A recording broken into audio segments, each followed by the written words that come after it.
A very good afternoon to everyone and welcome to today's session on IACC post-budget, wherein we have a galaxy of speakers, representation from the industry, as well as from the department itself, from the government side.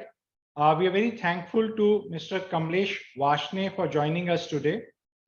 And we also want to extend our special thanks to Dr. Ryan Engine from US Embassy. How we have divided the entire session is, in the first part, we will invite a few of our speakers and eminent panel members to share their perspective on certain aspects of this year's budget and the economic survey. And then we will move to a panel discussion where we will share our perspective, including the industry's perspective, and invite Mr. Vashne's comments on this. So friends, let me first invite National President IACC and Managing Partner Bhasin and Company Advocates, Dr. Lalit Bhasin, to share his perspective. Dr. Lalit. Thank you, Mr. Vasal, and special thanks to Mr. Kamlesh Varshini and Dr. Ryan Engine of the United States Embassy and all other very eminent speakers and panelists who will be contributing very valuable inputs in today's meaningful discussion on the budget. As is normal, you see, whenever a budget is presented, there are two types of outpourings. One is, of course, the political one, where you see the government supports the provisions of the budget and the opposition it criticizes as anti-poor, anti-poverty, does not take the country's economy forward. But other and more constructive, if I may say so, is the discussion by the experts who analyze various provisions of the budget in order to know whether the budget as a whole is beneficial to the country or not. The budget, in my humble opinion, should cater to certain features, and those features which our eminent experts should discuss today, that is my suggestion, should be: one is the people focused. We have three classes: the poor, the middle class, and the haves one, the rich ones. How does the budget cater to the poor, the middle class? The rich can look after themselves, but how does it help, you see, the poor and the needy and the middle class? So I would like the experts to speak on this aspect. Second is the three categories of allocations in the budgets. How do they affect the country? And those three aspects are the economy, obviously. Economy, how does the budget hurt or help the economy of the country? We have experts, and I am sure that some very valuable inputs will come in. Second would be education. And I'm speaking for myself, I feel allocation for education is one of the most important, should be important features of any budget which is presented, because without education there cannot be any progress. We'll be only doing lip service that our economy is improving. And third, and we have Dr. Upasana Arora here, is the health. For the citizens, these three things are very important: the betterment, you see, in the economy, the education, and health. There are so many other aspects, infrastructure, and that, of course, people like Mr. Sanjay Gulati will speak on, Mr. Sachin Vasudeva will speak, and of course, our expert speaker, Mr. Asim Chawla, would highlight all that, and Mr. Arun Karna. But these are my suggestions for the honorable speakers, if they could somehow bring in as to how does the budget affect the country as a whole, the different classes of people, and allocations for three sectors, which in my view are the most significant. So these are my remarks. I welcome everyone on behalf of the Indo-American Chamber of Commerce, and I'm sure that we'll have a very meaningful discussion. And thank you, Mr. Vassal. Thank you very much. Thank you, Dr. Lalit Bhasin. Very well said. Any budget or economic policy has to focus and cater to the masses as well. People, education, healthcare. Let me dive straight into the next session, which is by Dr. Upasana Arora, Regional President, IACC, Northern Region, and Managing Director, Yashoda Super Specialty Hospitals. Dr. Upasana, over to you. Thank you so much, Mr. Vassal, and many thanks for Mr. Vashne, who has accepted our invitation, and Mr. Brian. Thank you, Dr. Lalit Bhasin, sir, who has created this group of experts who are going to speak.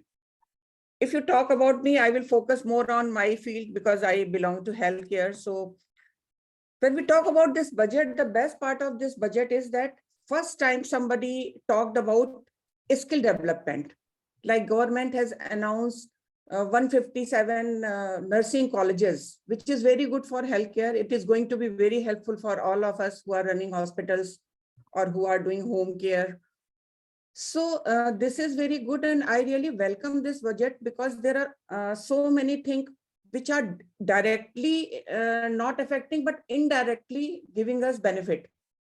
Like artificial intelligence, which is very important these days for healthcare, because we are getting machines who are now actually inbuilt this artificial intelligence, and now government has started taking interest in AI. So these things are going to very, very helpful for healthcare industry, as well as there are many other things like, this telemedicine now, all these things government is promoting. And with a few more announcements, now healthcare in rural areas or, distant areas from the cities are going to be strengthened by CHC and PSC. So it will be helpful for urban area or tertiary care or quaternary care hospitals, because then burden will be, that patient is going to address his problem then and there. So he will not come to the main hospital. He will get his problems resolved there. So it is very helpful, not only for healthcare, for even government also, because whatever money we are spending on disease, if we are able to, get treated disease in the first stage, so it is not going to worsen, and we are supposed to spend less money on one patient. So that is how this budget is very good for healthcare also. Same time, as you can see that medical colleges they have announced, and because I am in Uttar Pradesh, I can see that now there is a policy of with every district there is a medical college. So it is very good for whole district that we are producing doctors as well as we are giving treatment. And with all these things, patients are feeling secure that they are living in a safe atmosphere. So for healthcare, if you talk me, we are quite happy and we are really thankful to government. They at least they have not thinking about healthcare. I think it's a post-COVID effect. Everybody is realizing now that healthcare is also very important. And one more thing which I would like to say, that they have given name to this budget as a Saptarishi, which is very good and it is sounding really Indian. So I am thankful for that also. Thank you so much. This is all from my side. Thank you very much, Dr. Upasana Arora. I think we started on a very positive note, that a budget for the masses, along with focusing on the different aspects which are required to make sure that the vision that we all have for India in the near future gets fulfilled. Laying down the roadmap for the healthcare sector, removing the gaps that we have, whether it is in terms of skills development, artificial intelligence, telemedicine, new infrastructure in terms of medical colleges, again, all great steps which will further enhance the healthcare system in the country. Let's look at the economic aspects now, and let me invite Aditi Nair, who is the Chief Economist, Head Research and Outreach with ICRA Limited. Ariti, a very warm welcome from our side. Please share your perspective on this year's budget. I know last few days have been very busy for you, analyzing and speaking at different forums. So we would love to hear your views as well. Thanks, Mr. Vasil, and thanks as always for inviting me to this forum to present a fiscal analysis. So I've got a short slide deck because I just find that it's easier to sort of go through the numbers if there's some charts and exhibits to just highlight the point. So this budget, the main headline was this large increase in capital spending that Government of India has put forward, while at the same time attempting a fair bit of fiscal consolidation. So before going into the FY24 budget, I'm just going to show you a couple of slides on FY23. And FY23 revised estimates have really come out broadly in line with what we were expecting. There is a fiscal slippage in absolute terms, but as a percentage of GDP, the fiscal deficit is in line with the budgeted 6.4%. So why is there a fiscal deficit? Why is there a fiscal slippage this year? Mainly because subsidies ended up being much higher than what the government had expected at the beginning of the year. And this is partly offset by tax revenues, which have also ended up being higher than expected, and nominal GDP that has grown faster than what the government had penciled in. So effectively, these are the trends that we are seeing for the first 9 months of FY23 versus the revised estimates for the full year. And we do feel that what has been put forward in the revised estimates is unlikely to be missed in terms of the overall fiscal deficit number. So we're quite confident that there will be no further fiscal slippage for FY23 relative to the revised estimates. Now I'm going to spend the next few slides just talking about the main budget fiscal math and the main budget proposals. So here we have a snapshot of what Government of India has proposed for revenues, expenditures, and the fiscal deficit. So like I said, a big headline is this large increase in the budgeted capital outlay to 10 trillion from 7.3 trillion in FY23. And the fiscal deficit is going up very slightly in absolute terms. But as a percentage of GDP, it's coming down to 5.9% from 6.4%. So that's a fairly good amount of fiscal consolidation that the government is targeting for the coming fiscal year. Now, here we have the tax revenue and the buoyancy estimates for the FY24 budget. Government of India has effectively penciled in a 10.4% increase in its tax revenues, which is similar to the 10.5% growth that they've projected for GDP as a whole. Now, when we had done our projections before the budget was presented, we had forecast nominal GDP growth at 10%, and we had expected the tax revenue growth to be slightly lower than that. So I would say that our initial expectation or our initial estimate is that the tax revenues seem to be just a little bit optimistic. And mainly, I would say that our concerns stem for the last 2 items on the screen right now, which is customs duty and the excise duty. So customs duty, the reason we are a little cautious is that looking ahead, external demand is expected to be quite weak. There is a global slowdown, and we're concerned that there could be a prolonged period of weak demand, particularly for India's merchandise exports. In fact, if we look at the last 4 months of data, we've seen a contraction in merchandise exports between October and January. Services exports, however, have done exceedingly well in the last quarter. So it'll be interesting to see whether there continues to be a dichotomy going ahead for India's merchandise and services exports. And lastly, on the excise duty side, just to point out that the excise duty cuts undertaken by Government of India were in late May of 2022. So we have 2 more months of an overhang in terms of the excise duty cuts, which will drag down the excise duty growth next year. On moving on to tax devolution, this is the amount of the shareable taxes of Government of India that are given to the state governments. And here what we see is that because there was a prior period adjustment in FY23, so the amount which is penciled in for FY24 is only 7.7% over last year, but broadly this is quite realistic given the prior period adjustment. And therefore the net tax revenue growth of Government of India is higher at 11.7%. So the concern still remains that perhaps customs duty and excise may not be as high as budgeted, but otherwise the assumptions made for tax devolution and the net tax revenues seem to be in line with our expectations. Similarly, on non-tax revenues, broadly, we are in line with what has been assumed by Government of India. We only have a slight niggling point on, if you see part D of the exhibit over here on the left, which is the other communication services. Here, the amount which has been penciled in for FY23 and for FY24 is slightly higher than what we were expecting. So unless there is a spectrum auction later in FY24, perhaps there could be a slight amount of undershooting on the other communication services component of the non-tax revenues.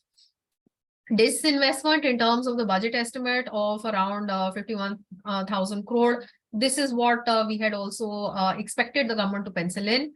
And of course, market scenario and global environment will drive what is the actual achievement against this target. Now, moving on to the expenditure side.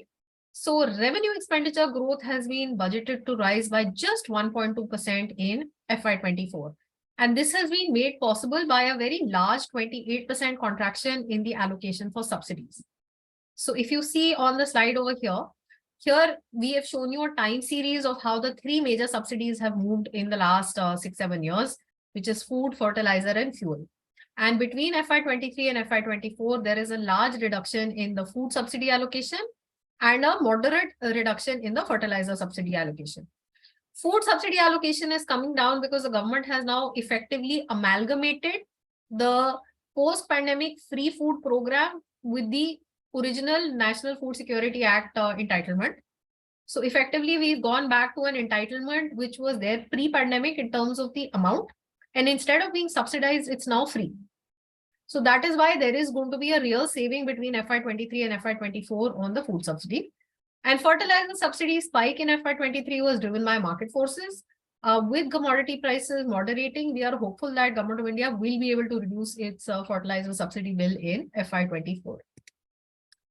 Balance Revex is also estimated to rise by just 13.2%. Couple of minor things like it's being pointed out that the allocation for NREGA is lower than last year.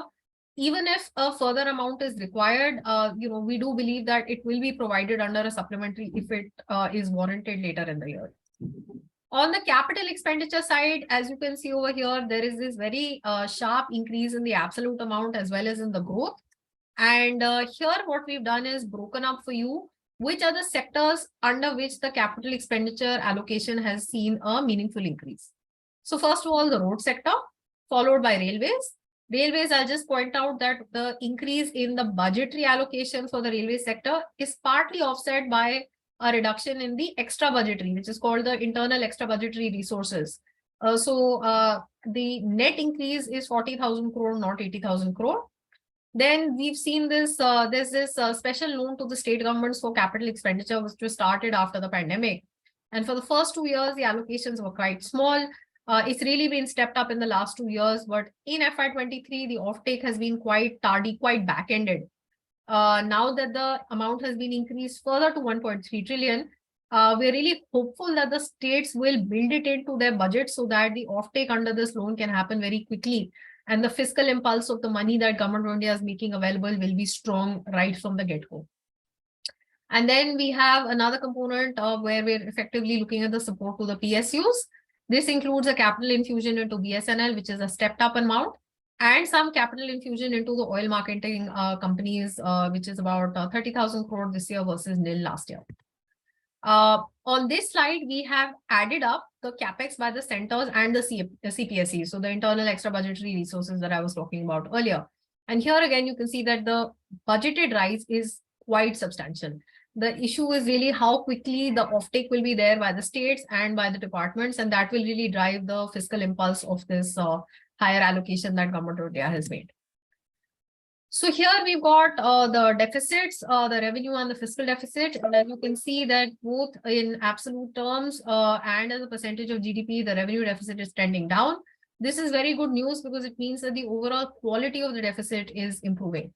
So it's the higher capex which is driving the rise in the absolute fiscal deficit.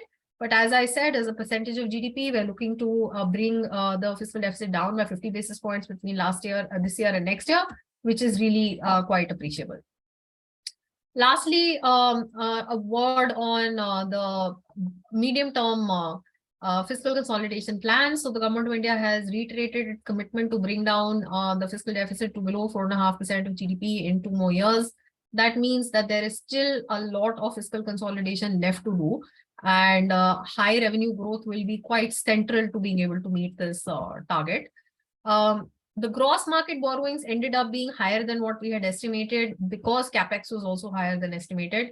But the market has, taken this number in stride, and overall yields now are possibly going to be in a range. The 10-year yield we are now estimating in a range of 7.25 to about 7.5%. Yesterday we had the monetary policy announcement as well, and in addition to a 25 basis points rate hike, the stance of monetary policy actually hasn't been changed, which means that the window still remains cracked open for further policy action in the event that inflation does not really evolve along the MPC's projected path. So with the uncertainty of the budget out of the way, and with the monetary policy announcement, which was, I would say, a little more hawkish than what the market was expecting, we saw yields rising slightly yesterday. But broadly now we feel that a range of about 725 to 750 would seem appropriate for the yields. So I'll stop here, and if there are any questions, I'll be happy to take them right now. Thank you, Aditi, for a lucid presentation in terms of deciphering what the numbers in the budget mean for all of us. A couple of points. So globally, what we are witnessing is that the debt intake by the governments is at all-time high. And I'm not talking about only the Asian economies. I'm talking about the Western economies as well. And the fiscal deficits are very high. In fact, in certain countries, it is reaching almost 100% of the GDP numbers. How do you see this kind of a scenario evolving over the next couple of years? I know the counter argument is it was forced upon us due to COVID and geopolitical issues, etc. But debt, we are seeing all-time high, and fiscal deficits again increasing by many basis points. What's your perspective on that? See, as far as India is concerned, what we've seen after the pandemic is that a lot of the heavy lifting was, in a sense, done by Government of India. So that's where the fiscal deficit really went up. For the state governments, the fiscal deficit is sort of, controlled in a sense by the amount of borrowings that they're allowed to raise every year. So there is a constitutional provision under which Government of India effectively gives the borrowing permission to the state governments, and that is what acts as a soft constraint on the size of the fiscal deficit. So Government of India had allowed the states extra borrowing in the last couple of years, and we've seen some states going up to their limit, but many states have actually chosen to not utilize the entire borrowing limit that they had as well. For the current year, the baseline expectation is that the state's fiscal deficit would be limited below 3.5% of GSDP, so gross state domestic product. So 5.9 plus 3.5 is effectively the general government fiscal deficit that we would be looking at. So this is coming down in the last couple of years. Obviously, we would like it to be a lot lower. So we would like it to be in a range of 4.5 plus 3, which is 7.5. Effectively, that's the target for 2 years down the road.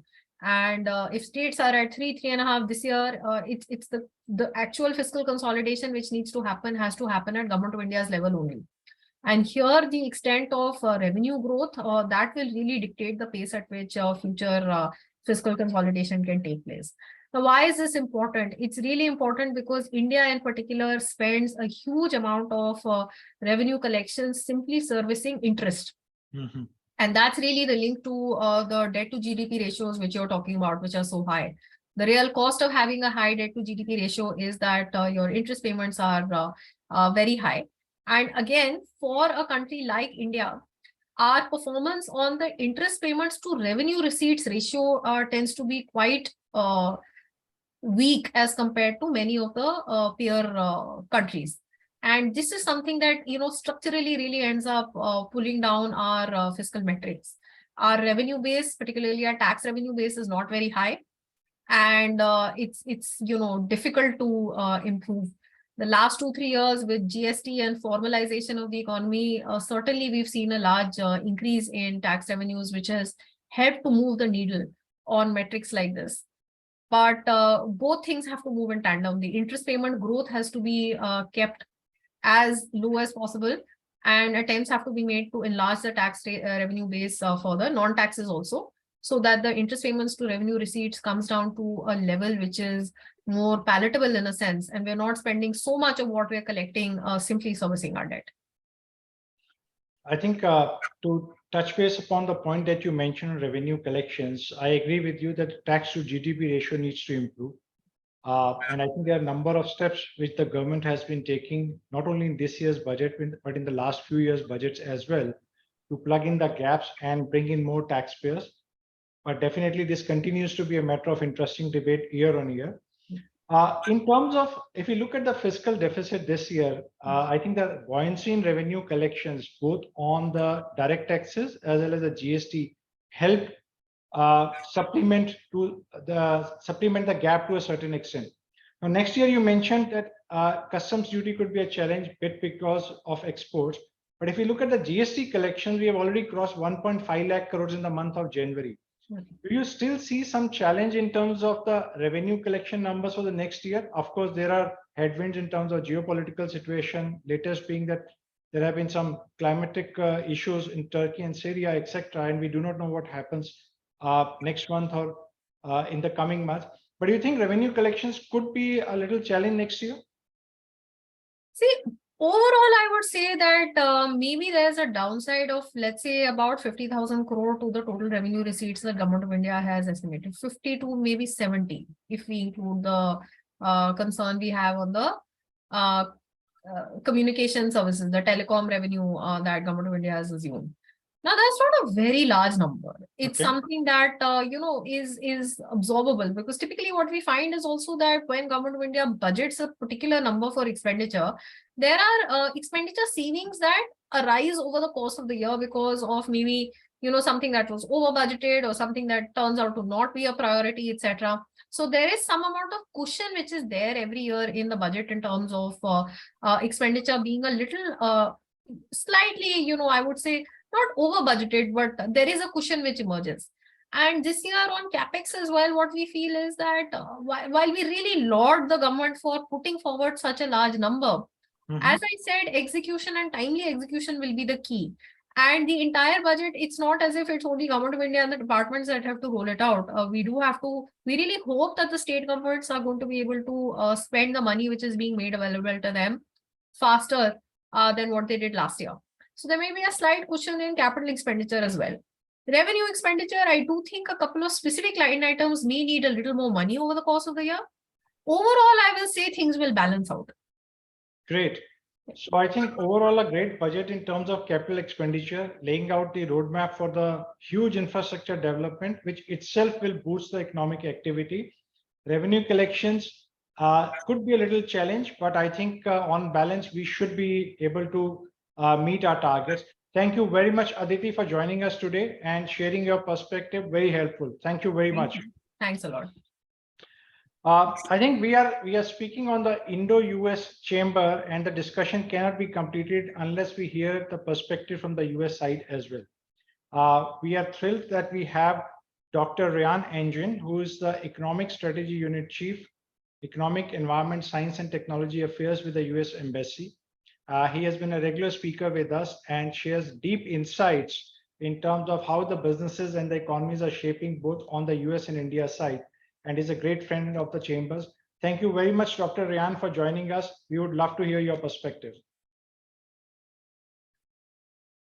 So thank you very much for organizing the event and for inviting me back to speak. I always enjoy doing that. I used to be a professor, so the opportunity to speak again kind of is like getting back into the classroom. So I very much appreciate the opportunity. It is a bit awkward from one perspective for the US government to comment on India's budget, because we don't have an official position on India's budget. India is a democracy. It makes its own choices and how it does it. And it's certainly not for us to judge or have a position in any way on how India chooses to spend its money. So, that being said, as a qualifier, what I can say is what our contacts are telling us. So obviously we talk to everyone to find out what their perspective on things is, and we kind of absorb that. So I can reflect a bit back on what our contacts are telling us about the budget and what they're seeing and what they're thinking.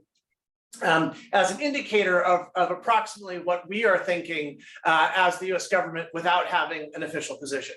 First of all, I think it's important to understand why the US government cares about India's budget and about these issues. So the United States has, as a strategic perspective, we want India to take a larger leadership role, both in the region and globally. And its ability to do that is going to depend upon it growing and growing substantially over the next 25 years. So we very much want India to succeed, and we want to do everything we can. So we look at things through the perspective of how will this facilitate India's ability to grow over the next 25 years. So there's a joke that used to be applied to Brazil that has also been frequently applied to India, that India is the country of the future and always will be. So people basically say, oh, this is India's moment, and that's always true and has been true for the last couple of decades. But actually, most people now are saying this time is different. It is India's moment. India is at the cusp of what will potentially be decades worth of transformational growth. So I've spent the last 10 years of my career in dealing with China issues or in China and so forth. And for me, and for a lot of the US government, India today is like China in the late 90s. It's at the very beginning of what is going to be probably the defining period of its trajectory. In the China context, there were two principal waves of investment. The first wave of investment was trying to take advantage of the low-cost labor for manufacturing and export to the rest of the world. And then because of that investment, a middle class developed. And then once that middle class developed, there was a second wave of investment of companies trying to sell into that growing and large domestic market. So India is at the beginning of that process. Investment is starting to pour in. We're at that first phase of investment, and eventually India's middle class is going to grow as a result of that, and then there'll be the second wave of investment coming in after that.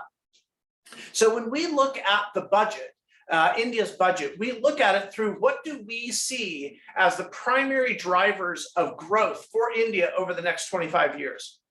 So the first and by far the largest potential driver of growth is for India to become a new hub for global supply chains. As supply chains shift out of China, India has a great opportunity to capture a large share of that. Vietnam has is basically already reached its absorptive capacity, and so the next place where it spills over is going to be into India. And the more India does to facilitate supply chain restructuring, that is a good thing.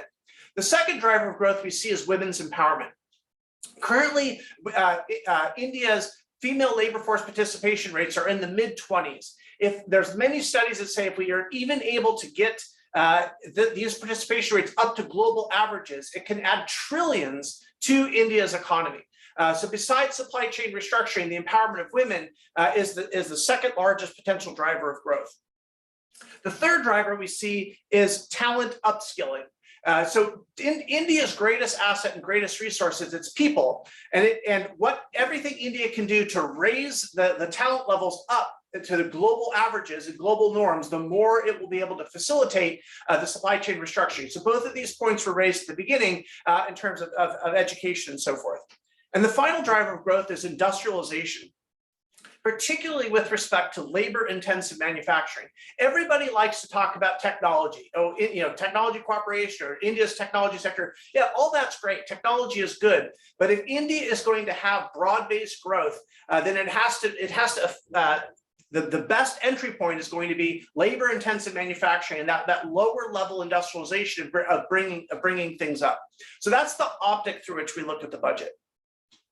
So in that context, what do we see as the larger macro context of India? So India's government has announced its goal is by its 100th anniversary to become a $25 trillion economy. So achieving that goal would require roughly 8.5% average annual growth over the next 25 years. To be totally honest, we have not met a single non-government economist who thinks that's realistic or thinks that's possible. That is, that would be just unbelievable growth. So that's probably not very likely, at least as far as our context say. However, the most the average pessimistic scenario for India, like the people who are the most pessimistic about India and think what's going to happen, they assume somewhere between 6 and 6.5% annual growth over the next 25 years. So that won't get us to the $25 trillion economy, but it will mean India's economy will roughly double every 10 years. So right now it's about a $3.5 trillion economy. 10 years from now, roughly a $7 trillion economy. 20 years from now, roughly a $14 trillion economy, and so forth. So that is a very realistic perspective on this. So Ernst & Young recently published a very interesting article, which kind of shows how you can have it both ways. So the nominal, or the real GDP growth that I'm talking about, they agree 6.5%. So roughly, 13 or so trillion dollars economy within the next 20 years.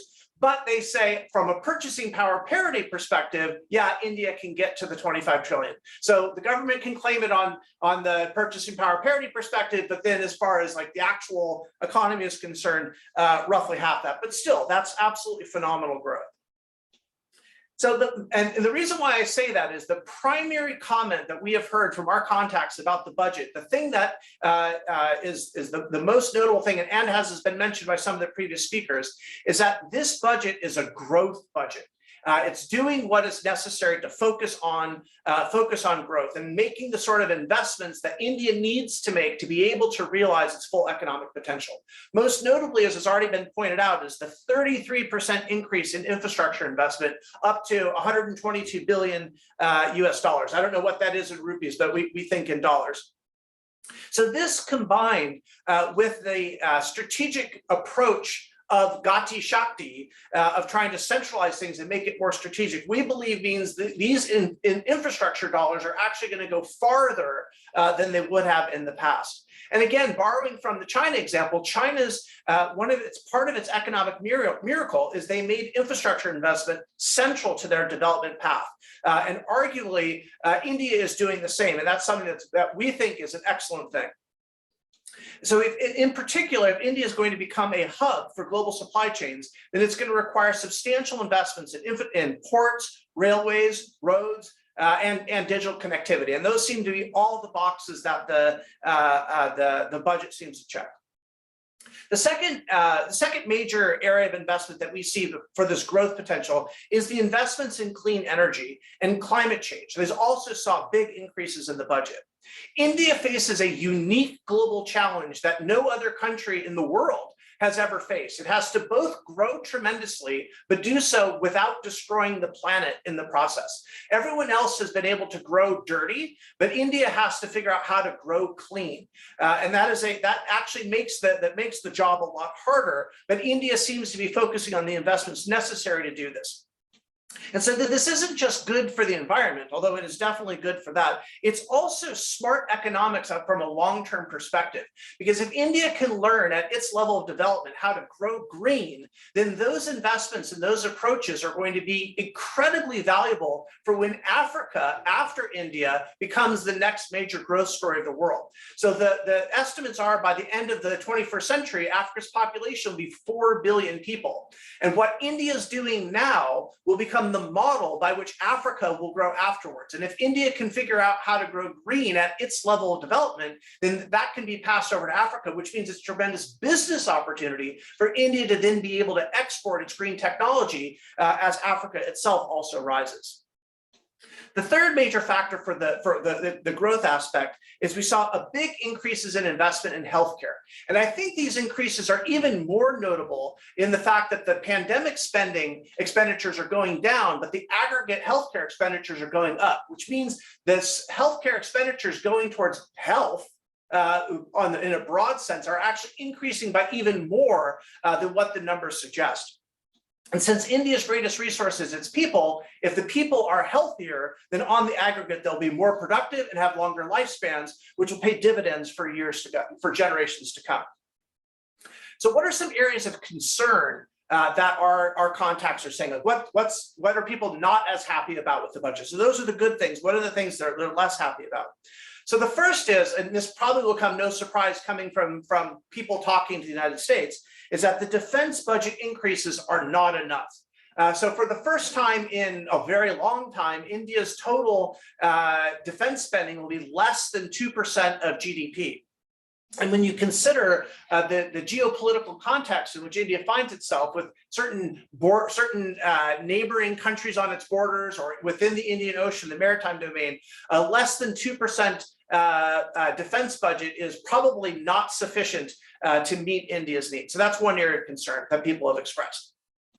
Second is there's been some surprise at how small the increase in expenditures related to digital transformation was.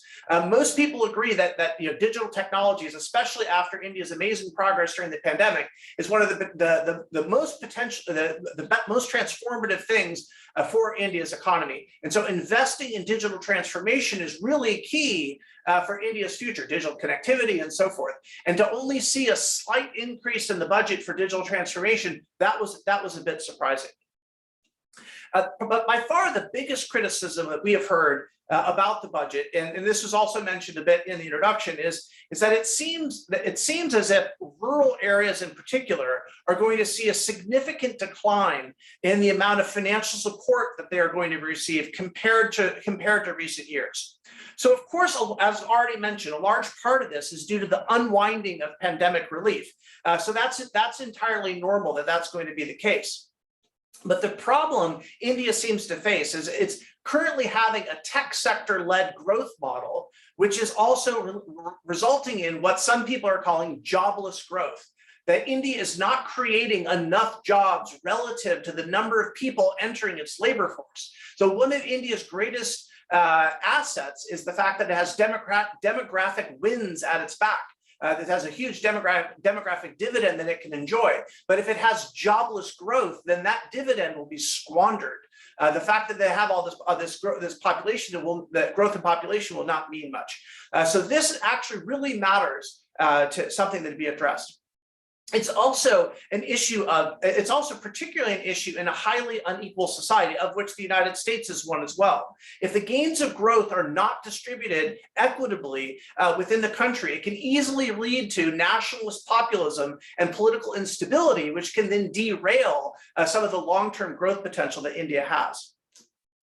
And likewise, economically, this matters because foreign investment, like we talked about before, the second wave of investment into India is going to be trying to tap into the growing domestic market. But that depends upon the growth of a middle class. And the growth of the middle class generally comes from the lower levels of society growing up into the middle class. So if you are not addressing the grassroots levels and the masses, then you're not getting that middle class, which means you don't get that second wave of investment.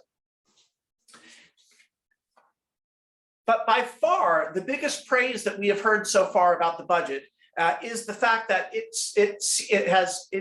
the budget seems to be free from and have avoided a lot of the vote-buying populist measures that one would normally expect in an election year. So this is actually quite rare for anywhere in the world. Usually when a budget comes out just prior to an election, there's going to be a lot of populist measures to try essentially juice the political polls. But this budget seemed to avoid all of that. It is an entirely rational, fiscally responsible, economically sensible sort of budget that seems to be driven by economics, not by the politics. And this is almost a universal consensus of the people that we've spoken with as one of the most impressive attributes of the budget. So some people say, oh, this is because Prime Minister Modi is so popular, he can get away with doing that because his election is reassured anyway, so he doesn't need to worry about it. But most economists say the real reason why India is able to do that is because it's just growing. It's growing so fast and so much that it's able to do that without actually, in effect, cutting things for the poor and so forth. And the second largest praise, which is also something that's been mentioned, is the fact that the budget was able to lower the budget deficit despite increasing expenditures and, frankly, decreasing tax rates by a little bit. So this is also something quite rare that happens in the world, that they're able to do that. So I take on board some of the concerns that were raised by the previous speaker about how maybe the customs duties revenues might not match and so forth. And also the concerns about debt to GDP ratios and so forth. But when you look at the history of the United States, Europe, and even China, the debt is never paid off. It's outgrown. And as long as India continues to grow faster than what its budget deficits are, it's actually moving ahead from a debt to GDP ratio over time. And so that's the key metric to watch, is not how high is the budget deficit, but what is the ratio between the growth rate and the budget deficit. And as long as the growth rate is higher, then having these sorts of deficits is not really a problem. So in conclusion, the United States very much wants India to succeed and realize its full economic potential. And so while we don't have an official position on the budget, our contacts very much welcome this budget as a growth-oriented budget that avoids election year populist measures. It decreases the deficit while making huge investments in infrastructure. That's basically perfect. So if we did have a position on your budget, I imagine it would be one of jealousy, since we struggle to do and to create a budget like India has done for itself. Thank you. Thank you very much, Dr. Ryan, for your very candid presentation. And thanks for concluding that it's definitely a growth-oriented budget. And on a lighter side, if you need any support in terms of your budgeting exercise, you can definitely outsource that to us. I think a couple of points that I picked up from your discussion, new hub for global supply chain. There have been a number of schemes which the government has launched in terms of the Atmanirbhar Bharat schemes, whether it is in terms of the PLI schemes or huge capex expenditure, which will in fact further give boost to the economic development and growth as we see. As it is generally said that $1 invested or 1 rupee invested in infrastructure yields to 2x or 3x returns in the times to come. And that's exactly we are seeing now, and we'll continue to reap the benefits of that in near future. Second point on which I completely agree with you, women empowerment. I think that has been on the agenda for the government and the administration, and we are seeing some huge push on that.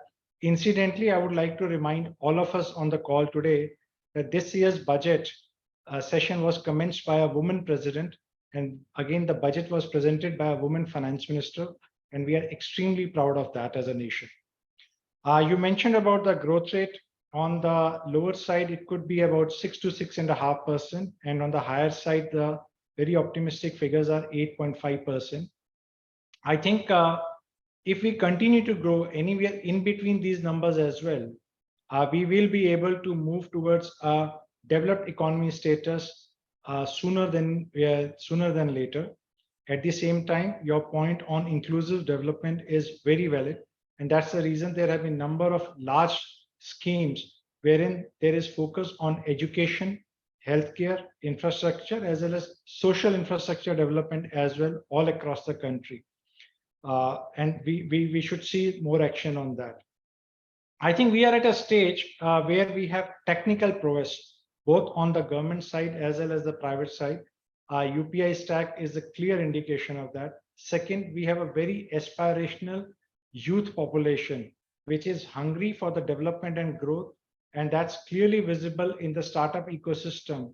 Within a short span of about 10 to 15 years, we have built up the third largest startup ecosystem in the world.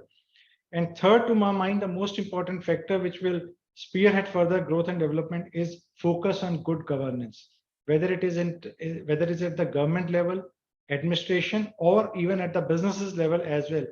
Clearly, whenever I speak to the leaders, whether in government, administration, or the corporate leaders as well, this is clearly on the agenda. So I think we have all the right ingredients. You also touched upon the clean energy and responsible growth. We completely concur with you. We have a great responsibility of having a responsible growth as we go along. Overall, a very growth-oriented budget with a lot of capex expenditure.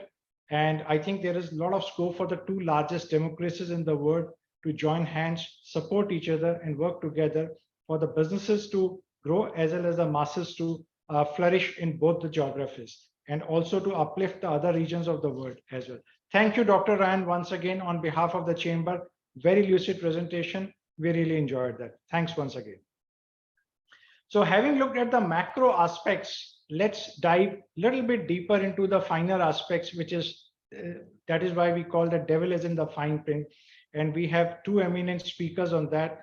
My friends Asim Chawla, who is a mentor Financial Services and Taxation Committee of ISCC Northern Region, and also the partner ASC Legal Solicitors and Advocates. Another friend of mine, Sachin Vasudeva, who is co-chair with me on the Financial Services and Taxation Committee of ISCC for the North Region, and senior partner, SCV and Company Chartered Accountant. So Asim and Sachin, take us through some of the points. I know the whole budget we cannot cover over the next couple of minutes, but before we get into our budget panel discussion with Mr. Vashne, I think it'll be good to cover some of the finer aspects. So over to you, Asim and Sachin. Thank you, Vikas, for, as always, moderating it so effervescently. Thank you, Dr. Bhasin, Arunji, and Vasna, our leadership from the Northern region and as well as from the national region.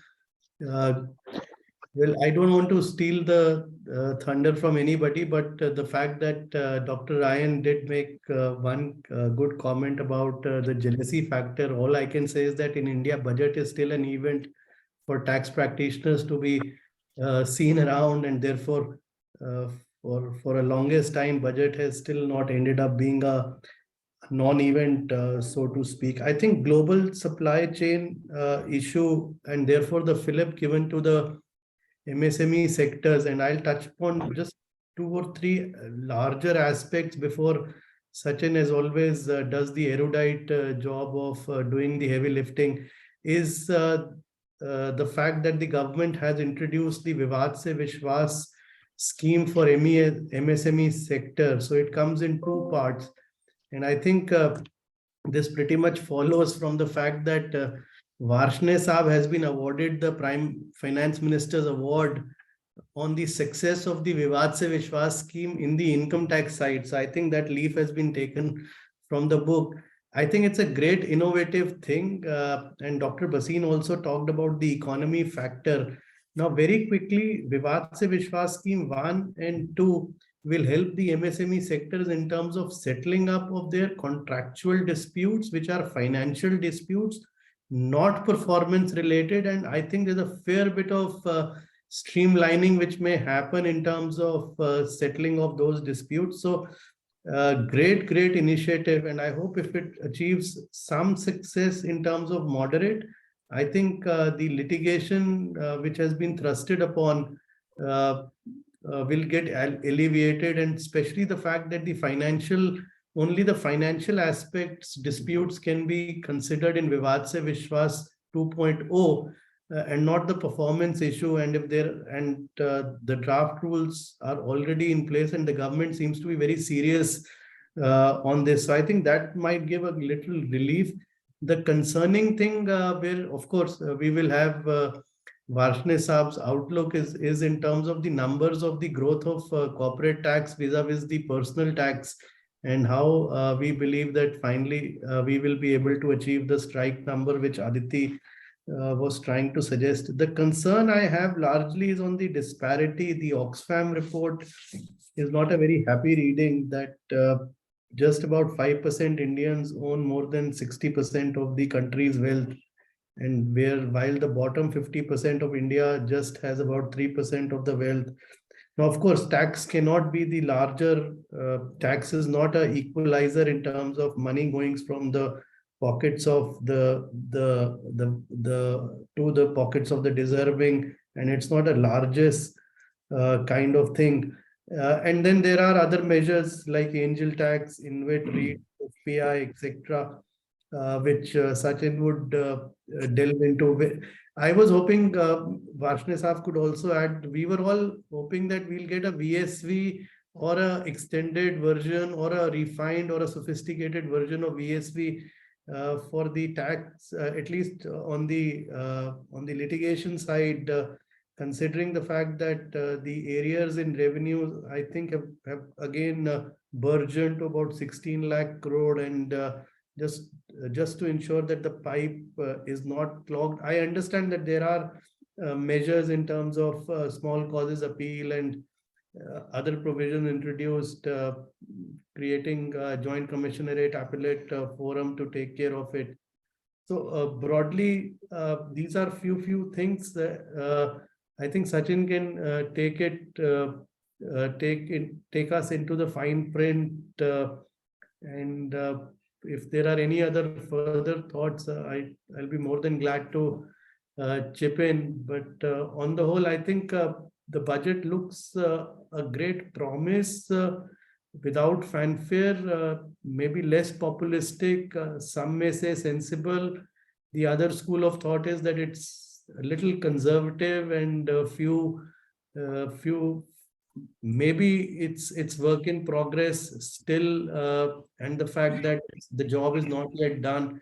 So there are various ways in which you could look at this this budget. I think there are few, I won't say hits and misses, but there are few intriguing aspects to it as to why a particular thing did happen or did not happen. And I'm sure the rationale of Darshne Saab, as always, would be quite convincing in his own way. I mean, he brings a lot of experience. So Sachin, over to you. And thanks, Vikas. Appreciate the opportunity.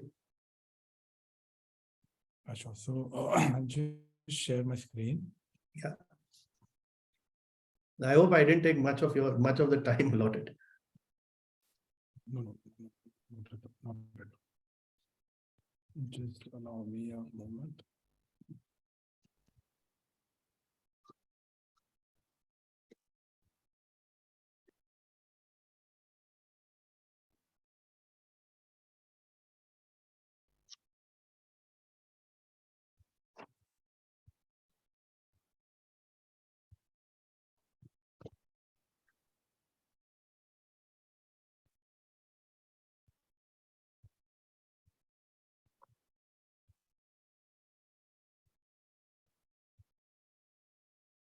Not. Adarsh, can you check on the presentation? Meanwhile, Sachin, maybe you can start. Yeah, just a minute. Just allow me one more minute. I'm just figuring this out. Seems to be.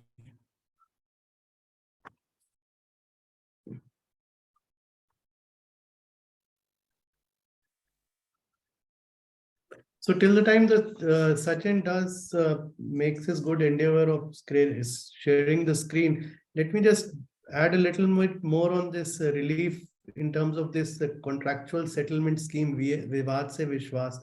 So the part 1 talks of eligible MSMEs which have entered into contracts for procurement for goods and services, and they must be registered, and the delivery period was between 19th February 2020 till 31st March of 2022. And because of COVID, if you haven't been able to complete or fulfill, then basis given criteria, reliefs are envisioned to the extent of 95% of refund, so to speak. And insofar as the Vivad Se Vishwas 2.0 scheme, as I said, the draft has already been circulated for public comments, and the intention is to settle only financial related disputes and not performance related dispute.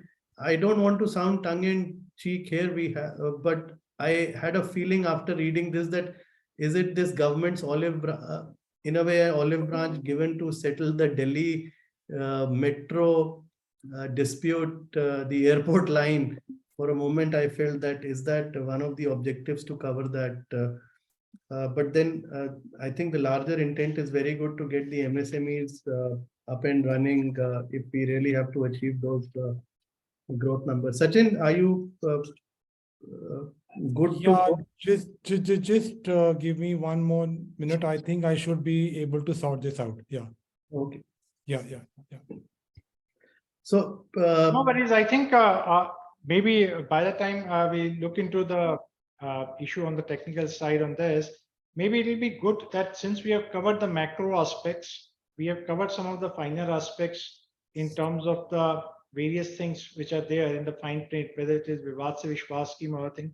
It may be a good time to change the tracks and see what's the industry's perspective on this budget and the economic survey that was laid out, and also hear some part of what are the development on the indirect tax side. So maybe let me invite Sanjay Gulati. So I'm sorted, Vikas. Great. Then maybe you can quickly finish Yeah, your sure. presentation. And Sanjay, I will just invite you after that. to Sure, share no your- problem. Yeah. Is my screen visible? Yes, Sachin, please go ahead. Thanks.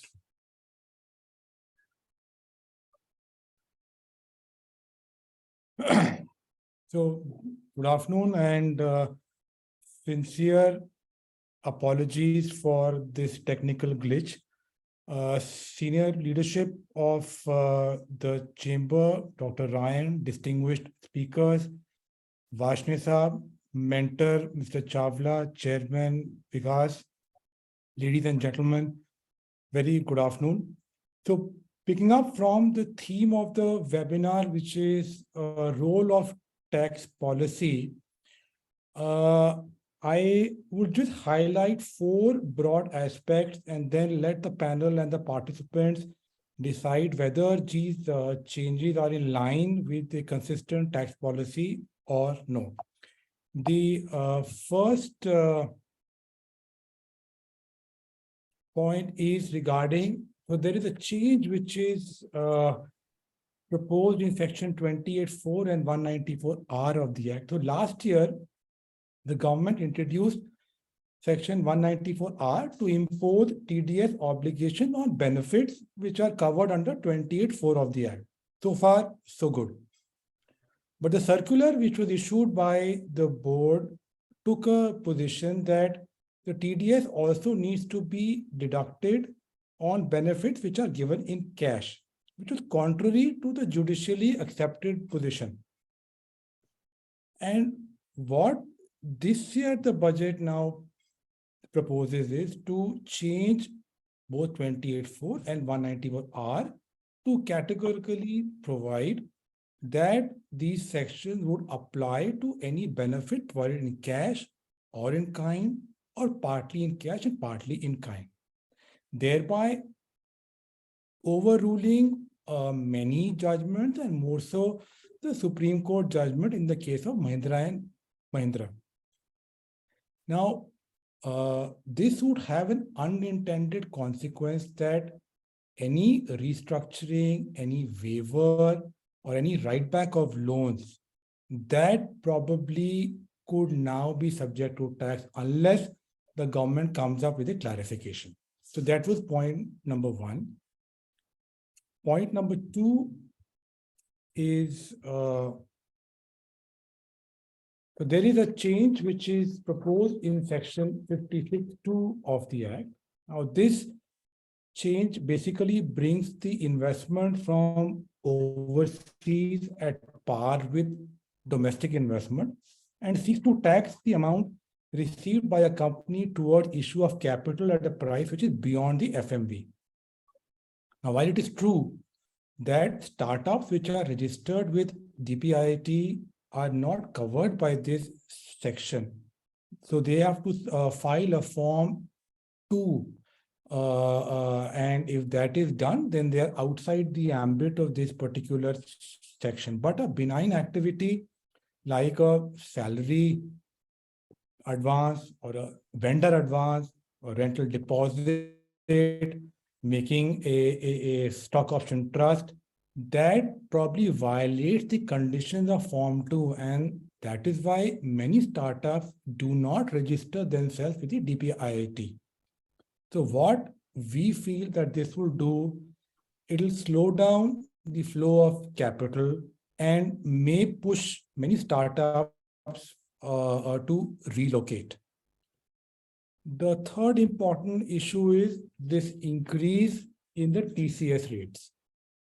Now, when in 2020 this was brought on the statute book, the rationale that was given to us was that this is done to track remittances being made by non-filers because the government felt that there are many people with huge income, but they don't file their tax returns. And to track such activity, this TCS was proposed.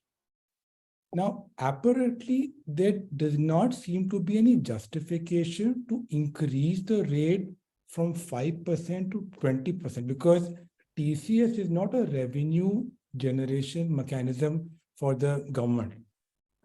If the government feels that there is a category of taxpayers which are not disclosing their true income, they have all where with means to actually track those people. Why raise the TCS rate to such a large extent is probably another a point which goes against the tax policy. And last on this part is that it was widely expected that a sunset period for this 194 LD would get extended by, if not 3 years, at least by 1 more year. Now, that not being done, what it means is that this tax rate goes up to 20% as per the act or as per the treaty rate. And this actually means that if, let's say, FPI has invested into a 1,000 rupee bond with a coupon of 10%, so the interest is 100. The 5% withholding takes it to 95. And if you assume a 4% annual hedging cost on the principal, which comes to 40. So you add 40 plus 5, and you deduct it from the 100 rupee of interest income. So there is a net receipt of 55. Now, if the tax rate goes up to 20%, the income falls down to 40, which is a decline of 27%. Now, India still needs capital to grow, and whether this is the right moment for this kind of a decision, I would leave for the panel to debate on. I think I'm through with my short presentation. Vikas, back to you. Thanks, Sachin. Short but very crisp and pointed. You covered some very important concerns which industry has in terms of the budget. Before I delve further into that and invite Mr. Varshney's comments, let me cover the other aspect, which is on the indirect taxes side as well as the industry perspective, and invite Sanjay Gulati, who is the EVP and Group Head Corporate Indirect Taxation with GMR Group. Sanjay, please share your thoughts in terms of how do you see the budget and in terms of how the industry is seeing it, and also from the indirect tax side, especially custom and some of the announcements in the GST as well. Yeah, thank you. Thank you, Vikas, and all the panelists here today in this, and thanks for this opportunity. So the budget overall we see is a kind of welcome budget in the sense that it has laid focus more on structural reforms, and then it has also increased the outlay on investments, and in order to generate employment, in order to give a fillip to the economic growth, etc. I think from that perspective, overarching aspects which have been covered are largely structural, where the focus has been given on upskilling, focus has been given on supporting the pharma sector to grow, and many more indices are there as part of the overall growth for the growth of the economy and growth of the industry and growth of the business as such. And taking this as a very since India is going through a very important phase in the global arena, and where we are part of the G20, and now we are got the G20 presidency. I think it gives fillip to India to showcase its strength, and it always had that strength of people and the knowledge resource which India carries with it. So I'll not go more deeper into it, but yes, this is the very right time, as Dr. Ryan also said, that India is at the cusp of growth, and India will attract certainly for next 40 years or 50 years the kind of momentum which I think globally people will see as a fresh start and a new start and a new dimension. And India politically is very stable, and otherwise also it carries a powerhouse of knowledge and intellect. So it both contributes, and one of the largest democracy brings stability. So world has seen that the kind of stability India showcase and India brings for the safe investment, I think is a very important aspect of growth for India. Now coming to the aspects that how this budget would look at while there is a significant announcement on the infrastructure layout and infrastructure fillip to infrastructure growth, it's very important that we need to see that the overall cost structure does not increase. The capital expenditure which any infrastructure project has to get into is very large, and the gestation period is also very large to reap the benefits of that particular rate of return, or you call the return on investment. The time period is very long, and therefore it requires strong fiscal support from government, maybe on the tax side, maybe on the fiscal side, where either a long-term support in terms of financing is given, and which results into lower cost of investment from that perspective, or some kind of, when there is a budgetary layout being given, in that they should factor some kind of fiscal support to those large infrastructure projects. So that's one of the key, I think, driver of the investment into infrastructure, and that will be an attraction, not only an investment coming from within the country, it will also give fillip to a lot of investment coming from overseas. The foreign direct investment into the infrastructure space will really determine the growth engine of the economy, and therefore it is very important that the cost base or cost structures or the taxation structure should be very seamless, and it should not result into cascading effect of taxes while you are investing into infrastructure space. So that is one part of it. And the other part of it is largely when you see the fiscal support, when a country like India, which is into the growth stage, we are an emerging economy. So at that point in time, it is very important that we get that right support.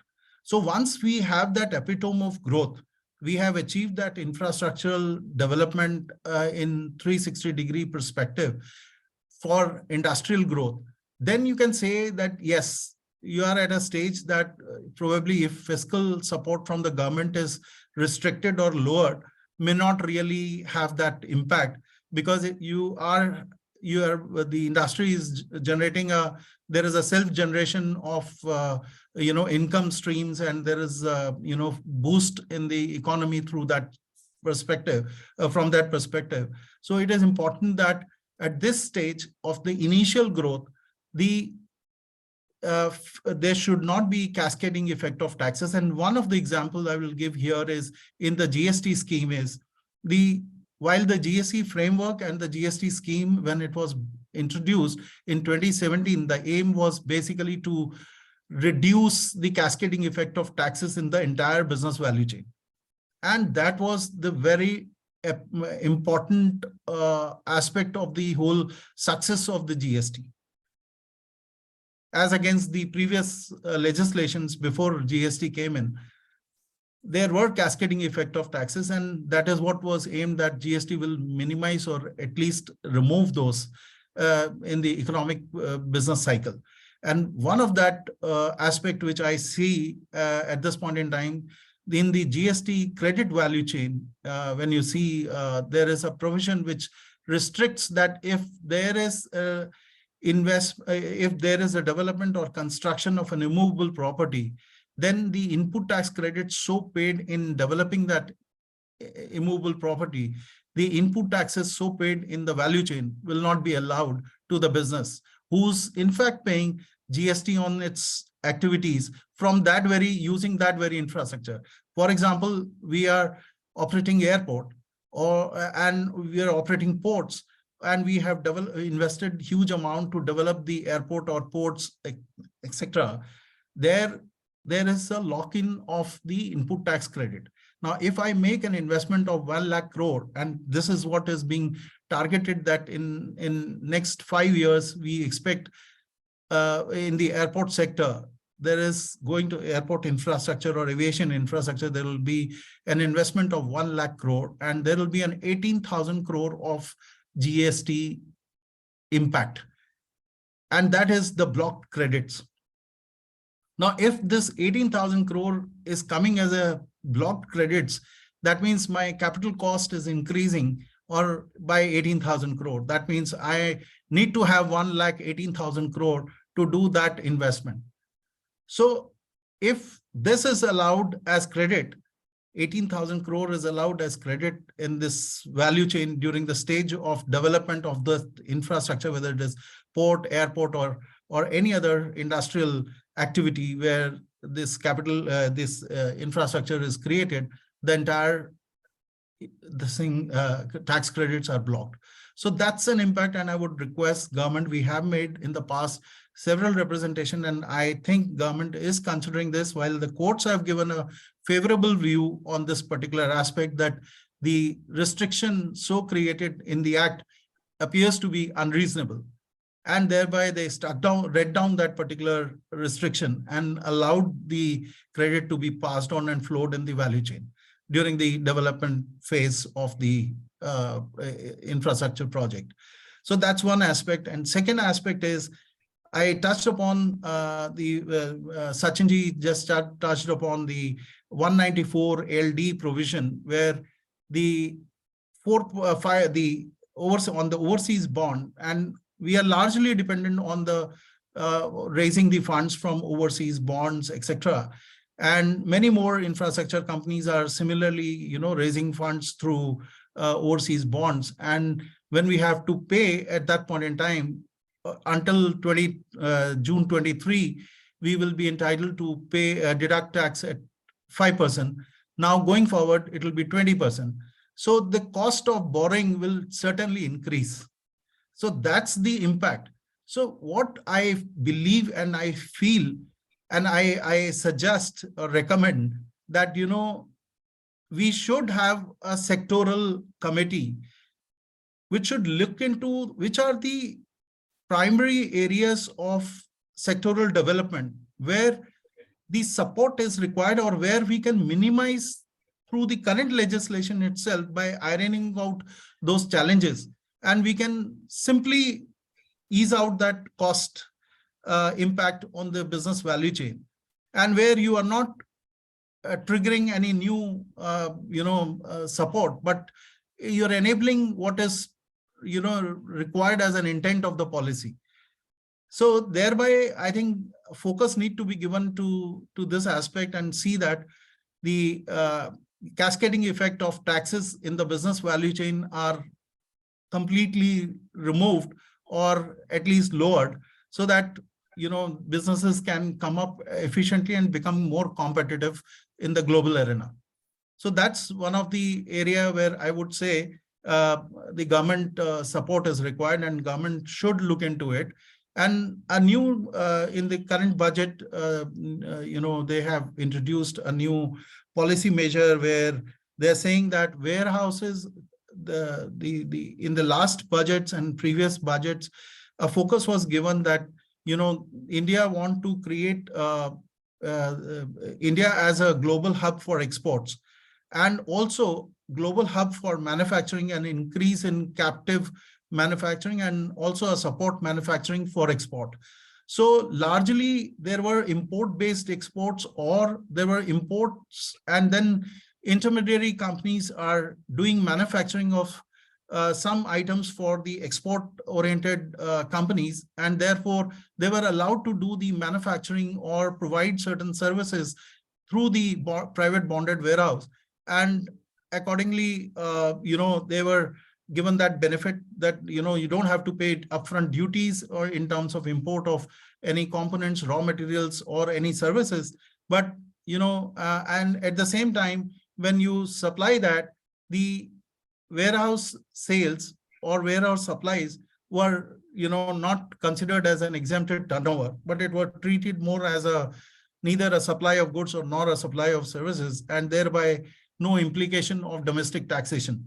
So in this budget, they have rather introduced a clause where they say that it will lead to a situation where it will be treated, supply from warehouse will be treated as an exempted turnover. So if this is done, that means there will be a cascading effect of taxes, that the input taxes which an domestic enterprise is actually having has to reverse those credit. That means it is amounting to that now that particular supply is actually taxable, because you are required to reverse an 18% of tax which you have paid on your input services or inputs that will become part of your cost. So these kind of measures will largely increase the cost of doing business, and this will make India as Indian businesses as more uncompetitive from a global standpoint. So these are a couple of points which I would say will push the cost base of any business value chain. Third is coming on to the aspect of introduction of certain policy measures have been introduced, like PLI schemes which have been very successfully implemented, and it is a large, it extends benefit to the domestic manufacturing and encourages that Atmanirbhar scale of manufacturing, etc., and provision of services, where the enterprises are encouraged to produce more, invest more into certain key technologies, and also based on that, production link incentives are there, which reduces the cost. So that's a very good measure. And at the same time, Desh Bill, which was introduced, was also in order not only that it focuses on manufacturing, but also focuses on creating India as a service hub, and which basically projects India to be competitive in terms of providing the services at a lower cost. So at this point in time, the bill is likely to get a shape. Maybe it was expected in this winter session, but looks like that there are certain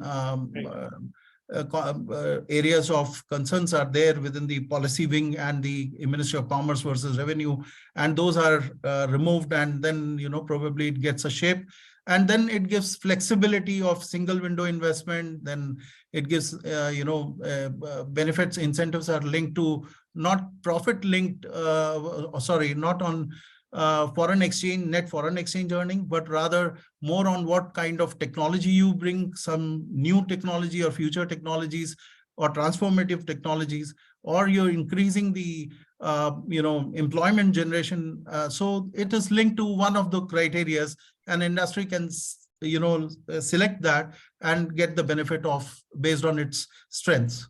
So largely, I would say the focus of the government has been very welcomed by the industry in terms of that it is laying a focus on structural reforms, fiscal policy reforms, and also tax policy reforms, where the rate of tax is being reduced to 20%, 22%, and 25%, and which ultimately I think the aim is to reduce it to 15% in terms of the OECD Pillar 2 approach. I think largely, I think we are on the right track in terms of tax policy and fiscal policy measures, but I think certain aspects have to be looked into, maybe as a short-term measure for next 10 years. Certain sectoral measures should be taken. Certain aspects should be covered to enable the growth of the industry, and not only manufacturing, but the service sector and also the agricultural sector. All three put together gets a growth fillip through those kind of specific sectoral measures. Sure. So that's what I have in mind from the industry perspective. Thank you so much for this opportunity. Thanks, Sanjay. Growth-oriented, infrastructure-led budget, some stimulus, some benefit to industry, with some concerns on the input tax credit, and some of the points that you raised could have some challenges for the industry, with a request to the government to look into the same at the same time for the chamber to make the representation to CBIC as well as GST and Council. Let me invite Mr. Vashne, who needs no introduction. He is a senior IRS officer, Joint Secretary, Tax Policy and Legislation with Government of India, and one of the key architects of this year's budget and tax policy framework that we see. And I think I must compliment Mr. Vashne for a fabulous budget which he and his team have prepared, and also being a friend of the industry and the chamber for giving us a patient hearing and his time always whenever we ask for his time. Mr. Vashne, I think one thing which I want to again compliment you and the team is the changes that you have brought in on the indirect tax side. I think everybody, especially the common masses, are very happy in terms of the two changes that you have brought in. One, in terms of supporting the new tax regime, which will become the default tax regime. Besides the taxation benefit, it will ease the compliance burden on employers and employees and reduce litigation. Sir, I can tell you each company spends a lot of time and effort in collecting all those details, I think towards the end of February and March, and it's a callous waste of time and effort in that. So I think it will help us progress as a nation, focus more on businesses and the important aspect rather than collecting the documentation. Second is that directionally, again, a very good step of reducing the overall effective tax rate of 43%, bringing it down to 39%, sends a very strong signal to the investor community as well as the higher income earners. Sir, with this, I will pause and invite your inputs in terms of thought process and your perspective on this aspect as well as some of the points that we raised. Sir, a very warm welcome on behalf of the chamber to you. Thank you, Vikas. Thank you, everybody. Thank you, Indo-American Chamber, for giving this opportunity to put forward our view on this budget. I have heard everyone and whatever questions they have raised so far as it pertains to direct taxes, I will try to cover them, to the extent possible. I must, compliment that it has been, all the speakers have made their point very well, and it was a pleasure listening to all of them. I completely agree with Dr. Lalit Bhasin that, the budget must have the direction and must have something for the poor people and middle class. That is the question we need to ask. What does it have for them? And definitely, I will try to explain how this budget has something for poor and middle class so far as direct taxes are concerned. There are, of course, provisions on the other side, whether indirect tax side or on the expenditure side, which is for the benefit of poor classes and middle class. But since that is not my area, I will concentrate on direct taxes. So what has been the policy of this government right from the beginning, that we must reduce tax rates, bring it down to reasonable level and remove exemption deductions, because exemption deductions are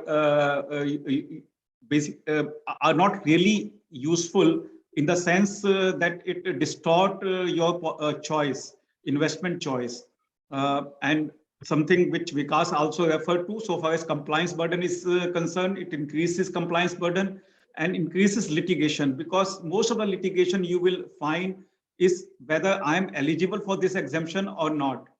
And then there are also frauds, like for ATC, we have noticed some kind of fraud. So revenue attention gets diverted to investigating those cases.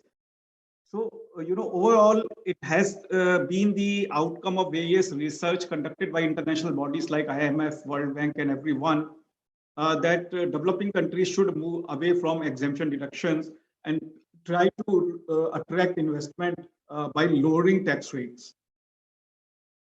So we started on this journey right from 2015, started removing exemption and deductions, grandfathering them, because you can't remove them straight away.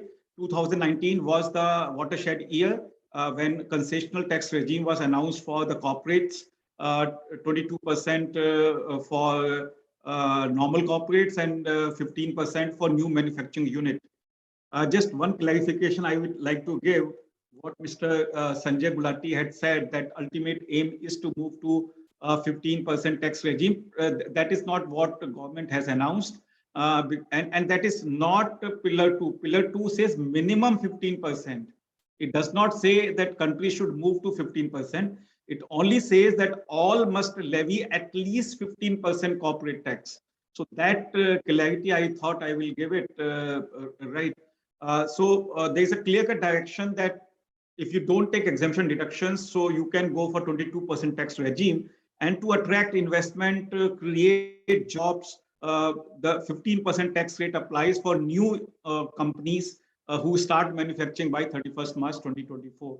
So that was so far as corporate taxation is concerned. Similar provisions have been introduced for cooperatives.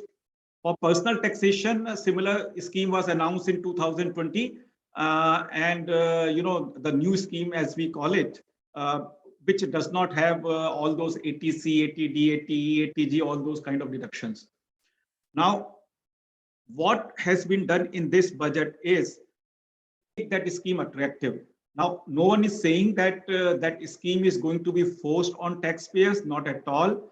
It is going to be attractive to middle class salary taxpayers and non-salary taxpayers as well. Why it is going to be attractive? Because if you see the existing concessional tax regime, there the break-even point is 2.5 lakh. When I say 2.5 lakh means if I am getting a deduction or exemption of 2.5 lakh, then whether I go for old scheme or new scheme doesn't matter. So that is the break-even point. If I am getting deduction of more than 2.5 lakh, maybe because I have a housing loan, or I have taken LTC, or I have 1.5 lakh ATC deduction, all those aggregate is more than 2.5 lakh. So I go for old scheme and I don't opt for new scheme. But if I have deduction of less than 2.5 lakh, I opt for new scheme. This 2.5 lakh is virtually 2 lakh because 50,000 is consumed by standard deduction. Standard deduction is in the old regime, but currently not under the new regime. In the proposal, standard deduction will also be available under the new regime. So, and the net effect is that this break-even point of 2 lakh for a salaried individual who earn an income of 15 lakh rupees or more will increase from 2 lakh to 3.75 lakh, virtually, double. So that is the kind of concession that has been given to the middle class, which will leave more money in the pocket of middle class. And best of all, he will have the freedom to decide where he wants to consume, what he wants to consume, where he wants to invest. Like Dr. Rian said, a very fine thing he said when he started his speech, that we have nothing to say how India should spend its money because India is the largest democracy. Exactly that is what government is also doing with respect to its citizens. Why should government tell them where to invest? Let individual decide, leave more money in the pocket of middle class, let them decide whether they want to consume or they want to invest. If I am a risk-taking individual, why shouldn't I invest in mutual fund or even equity? But I can't invest because it doesn't have ATC. Why should my choice be distorted by the fact that this investment has ATC? If I want to consume, let me consume. If I want to build house, let me build house, whether from my own saving or from my loan. Let that be a commercial decision of an individual. Now, once this is in the market, this new scheme in the market, and most of the taxpayers are opting for it, that is our expectation is. And we have done some kind of a study and as well as research after the budget to confirm that a substantial majority will opt for new scheme. Then all those people who are selling investment policy will fine-tune their policy according to the need of the individual and not because it has ATC benefit. That is what the free market economy should be. That is what efficiency in market should be. So that is what government wants to promote. This new scheme, let there be less compliance burden, let there be less fraud, let it be a simple and transparent tax regime. So this is what this new tax regime is all about. But certain other points were also made. Now, before coming to those points, let me say that even though 35,000 crore tax concession has been given to the middle class, we have estimated our revenue growth to be the same as nominal as the nominal GDP growth. Aditi said, which is quite reasonable. She has some doubt on indirect tax side, but for direct tax side, she also feels that this is reasonable. Now, in spite of 35,000 concession, the tax buoyancy is kept at 1. This is because there have been various steps taken to curb tax leakage, to increase efficiency in tax administration in the past. Therefore, in the past, you see the buoyancy is more than 1. And because in the past buoyancy has been more than 1, our tax to GDP ratio, direct tax, I mean, I'm only talking about direct tax at percent, direct tax to GDP ratio has grown. Now, what Asim was saying that we should also look at how to increase of direct tax to GDP ratio. And that would increase by, increasing our buoyancy beyond 1. Because we don't want to impose new tax. Government has been very categorical that it is not going to impose new tax. It did not impose new tax in the past. When during COVID period, there was constraint. Expenditure of government increase and revenue decrease. Even then, it did not impose any tax. If you looked at that chart which Aditi was showing, suddenly the deficit increased from all this to point something to 7% or even above that. So even then, government did not impose new tax, but we face that situation by strengthening our economy, by strengthening our tax administration. And that is what you see. If today we are at this stage that revenue is growing at faster pace, it is because of certain efficiency that has been built into the tax administration. The best has been the concept of e-verification and updated return. Whenever we come across third-party information, in the past, we used to issue reassessment notices, always landed up in the court, litigation, no solution, no revenue for us, and next time which a taxpayer have to spend. But now, what we have done is, first of all, when you file your tax return, all the information is before you so that you file your correct information. And even afterwards, if there is something that we want to investigate or discuss with you, we send you a kind of a communication that we feel that this is the income that you have earned, but you have not disclosed in your tax return. This is not assessment. This is not reassessment. It is just simple communication. And then you reply to us that it is already reflected. You explain how it is reflected. The matter ends. And you may also realize that you forgot to include it. So what do? You do file updated return.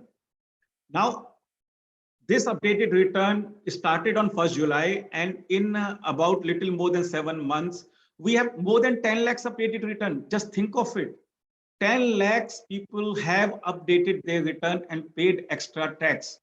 We have got this tax without any litigation, without any notice, without any assessment. Suppose if these cases had landed up in the court, what would have happened? Now, this is the kind of voluntary compliance that the tax department is relying upon, the government is relying upon to increase the efficiency of tax collection, which will see, although in the budget estimate, the buoyancy is estimated to be the 1 in spite of 35,000 crore relief given to the middle class.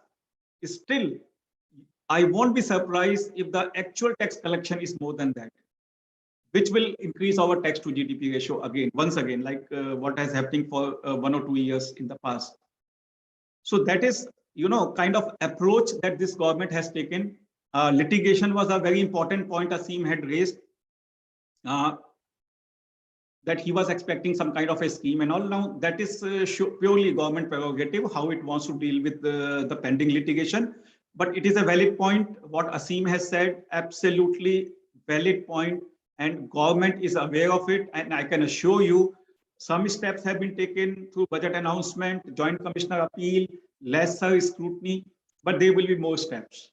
There is absolutely no justification for high pendency before CIT appeal, and that must be, addressed, and taxpayer must get their order quickly. So that is definitely in the mind of the government, and more steps would be taken so that this issue is also addressed. Now, coming to basically various points which were raised by Sachin. And probably when I answer those points, I will also like to take, to state what Asim had said, that Oxfam report is there, that, inequality is increasing. A few people are holding most of the wealth. Then Dr. Rayan also said that, inequality is one area which probably would be a talking point in future, which is in his country also, in our country more.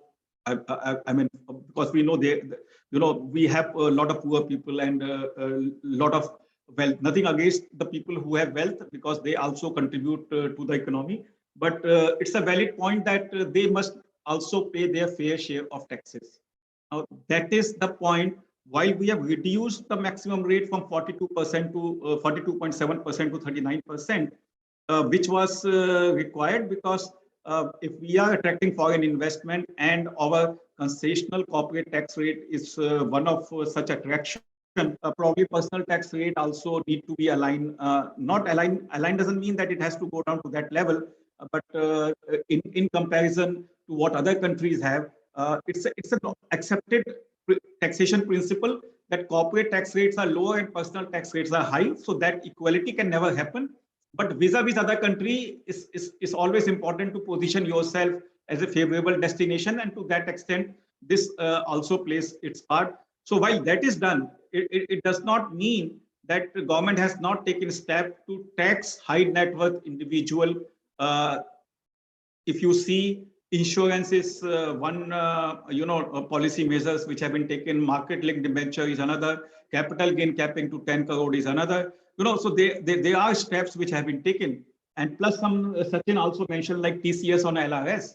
Now, this increased TCS is only on discretionary spending, which is done by high net worth individual. High net worth individuals have to pay advance tax, so they can adjust their TCS with that advance tax liability. But why has this been increased? Because it has been noticed that people are traveling overseas, people are investing overseas, but their tax return do not reflect that kind of an investment, that kind of an expenditure. So what do you do? Of course, e-verification scheme is one, but why don't you, make your policy so that that situation does not arise where you have to invest each and every case or e-verify each and every case. So therefore, this is there.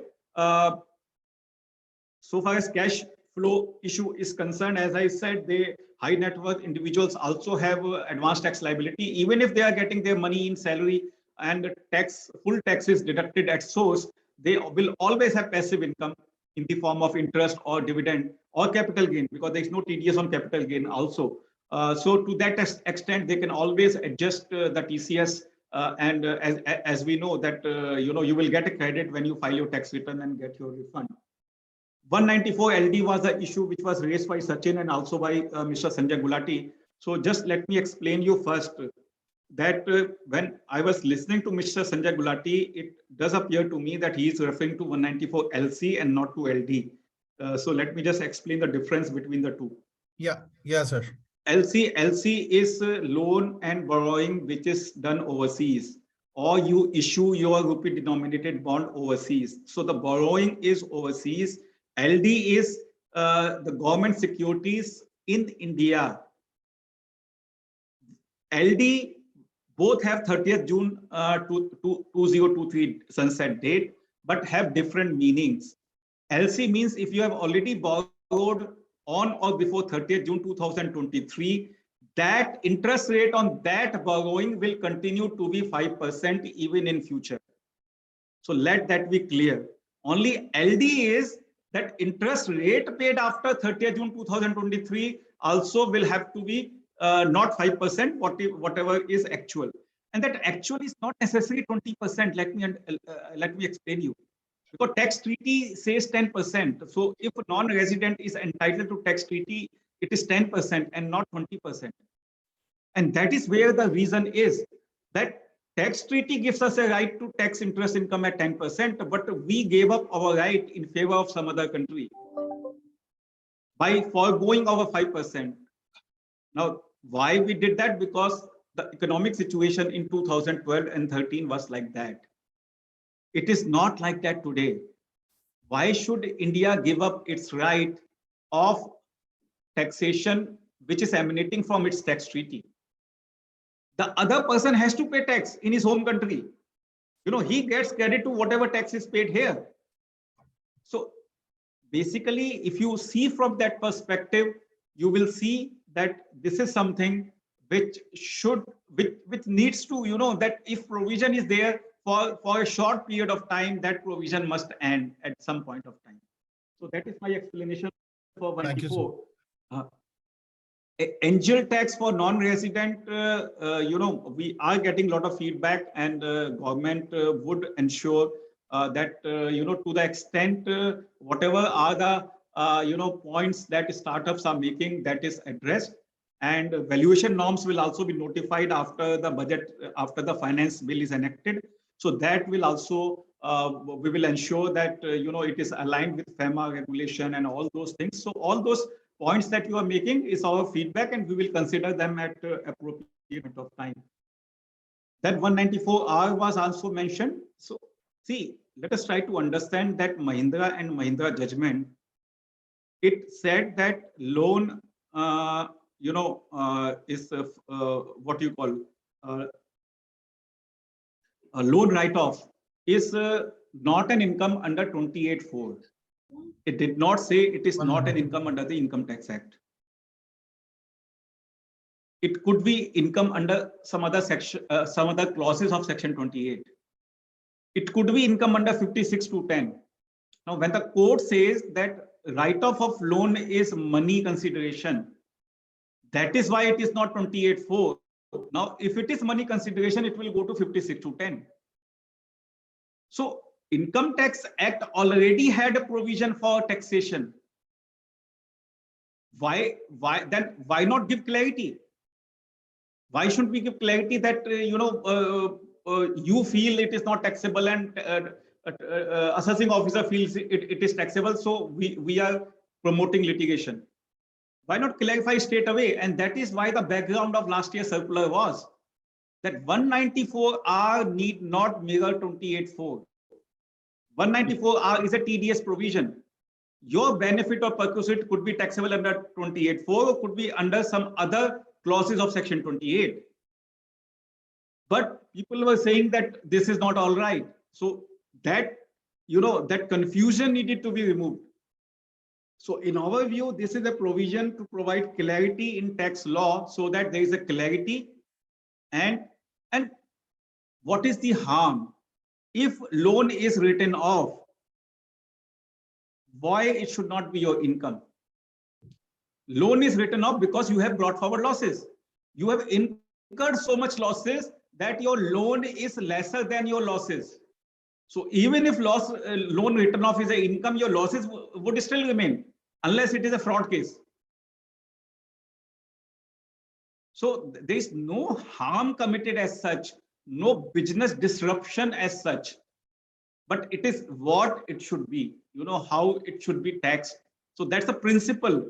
If the government thinks that we should not bring new tax, we should not increase tax rate, but still we should collect more tax, we should increase our tax to GDP ratio, then how do you do it? You plug loopholes, you reduce litigation, you increase efficiency of tax administration. And that is exactly what this government is doing. And some of the steps I explained, there are many more steps. So thank you so much for giving this opportunity once again. Thank you. Sir, I wish if you were the first speaker, we would not require the other speakers, because you have covered most of the points that were supposed to be there. Thank you. Thank you very much for a very candid perspective. I think the message that we are getting from you, sir, is that taxation should not be the reason for investment decisions. And that's the push which the government is making, whether you want to make an investment in the insurance policy, or you want to spend it for your children's education, or you want to make an investment in the stock market, that decision should be there with you only and should not be guided by the taxation policy. I think we have come a long way since the time the income tax statute was introduced to now, where I think the younger population is is aware about the financial products and other things, so they should take their call. Second message clearly coming is simpler, easier compliances with a nudge from the department for voluntary compliances, and it's a great step, sir. You mentioned probably 10 lakh people came forward in terms of the payment of taxes. Instead of sending notices, getting into litigation, a sweet letter or a reminder or WhatsApp message or a SMS message coming from the department is sufficient for people to lose their sleep and pay the right amount of taxes, sir. I can assure you about that. Third is focus on reducing disputes and litigation. Clearly, sir, we as a chamber and industry welcome that move. We ourselves are seeing number of initiatives, not only in the budget, but all throughout the year being taken by the department as well as the government in terms of helping businesses cut down on disputes and litigation. I think some of the earlier steps were increasing even the limits in terms of filing the appeals by the department at the Tribunal, High Court and Supreme Court. I think that has also done a lot of wonders in terms of the reducing the litigation.